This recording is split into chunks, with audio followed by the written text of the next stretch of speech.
కడప జిల్లా చక్రాయపేట మండలం మారెళ్లమడక గ్రామంలో గుర్తు తెలియని వ్యక్తులు మామిడి చెట్లను నరికివేశారు. మారెళ్లమడక గ్రామానికి చెందిన రైతు బొజ్జ వాసుదేవరెడ్డికి చెందిన 32 మామిడి చెట్లను గుర్తు తెలియని వ్యక్తులు నరికివేశారు.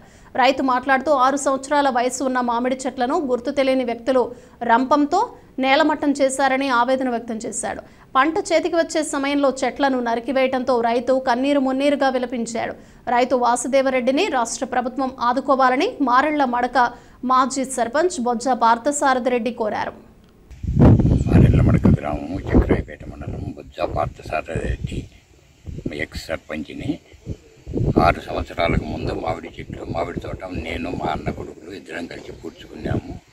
15 రోజులకు ముందు మా అన్న కొడుకులు నాయి కలిపి 105 చెట్లు నరికినారు. ఈరోజు మళ్ళా వారానికి ముందు ఈరోజు మళ్ళా నైట్ వచ్చి 42 చెట్లు రంపాలతో కోసినారు. మా కుటుంబం 10 మందికి సాయం చేసిందే కానీ